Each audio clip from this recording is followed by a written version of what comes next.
Hi friends, I am silent as Jesus is silent. Dear friends, you might be wondering, why are you talking over the YouTube? Why are you talking over the social media? But I am silent when Bible is silent. I am silent when Jesus is silent. I am silent where Bible keeps quiet. Dear friends, many young people, they ask me, how did Cain got his wife? Why you are worried? Why you are interested in somebody's wife?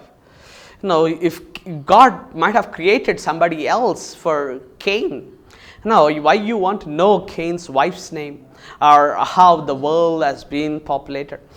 Dear friends, John 8:8, they catch hold of one woman, harlot, and dragged her in the midst of the people in the crossroad, and they said, Jesus, we have seen her, we have caught her red-handed, she was in sin and she was committing adultery, and the law says throw stones at her and kill. So what do you say? Jesus bent over and he was writing something on the ground. Many preachers preach a lot of things. They say Jesus was drawing their sins, Jesus was writing their sins, Jesus was writing 10 commandments, Jesus was writing, portraying their sins where they have committed sin. Maybe they're Pharisees, the Sadducees, or the elders, those people who are there around her. They might have slept with her, they might have used her, abused her, and maybe God, they say he's reminding of them. But the word of God says Jesus silently bent over and writing something on the ground. If Bible is silent there, I want to be silent. I don't want to talk more.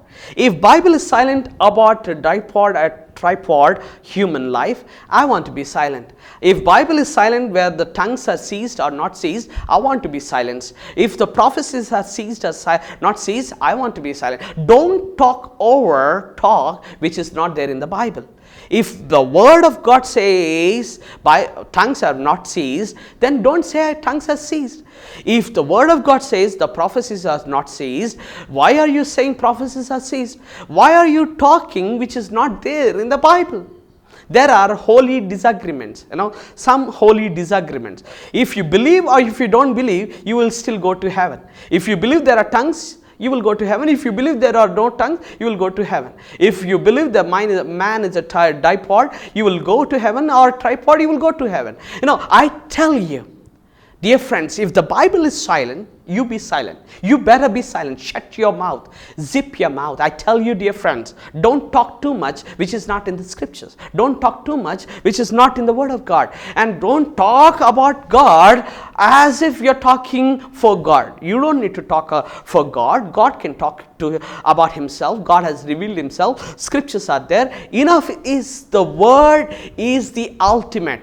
Not your word, not my word, or somebody's word. Some doctrine, some church doctrine, or somebody said. No. I tell you, the word of God is the ultimate. The word of God is our wave. Now, if you want to wave your words, if you want to wave your life, if you want to wave your doctrine, if you want to wave your things, you need to wave with the word of God. If the word of God says, you do it. If the word of God is silent, you better be silent. If the word of God says, you and I need to follow the word of God, give reverence to the word of God. Unfortunately, the problem today in the Christian world, they believe church doctrine. They come under church bondage.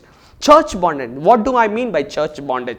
That pastor said, I want to tell you about godly bridegroom. I said to her, sister, I have many proposals in my in my marriage alliances. I want to help you to get married. She said, no, that Pentecostal pastors, slowly they capture.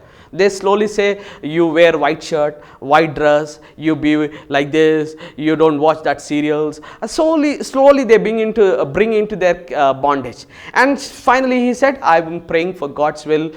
Don't get married to any denomination guy. Don't get married to somebody who doesn't believe in charismatic teaching. Somehow she said, I want to hear my pastor. I said, no, nothing wrong. Hear your pastor.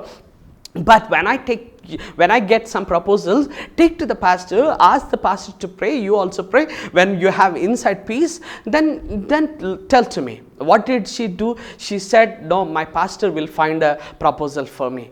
And she wasted around 10-20 years stating that. Now she's reaching around 50 years, and now she's trying to get married. I tell you, dear friends, please don't spoil. Dear pastors, I beg you, don't spoil your church members. Don't make them narrow-minded. Don't try to put them into a bondage. To let the word of God be our scale. Let the word of God weigh us. God bless you. God be with you. May God help you understand the word of God with an open mind, open heart. God bless you.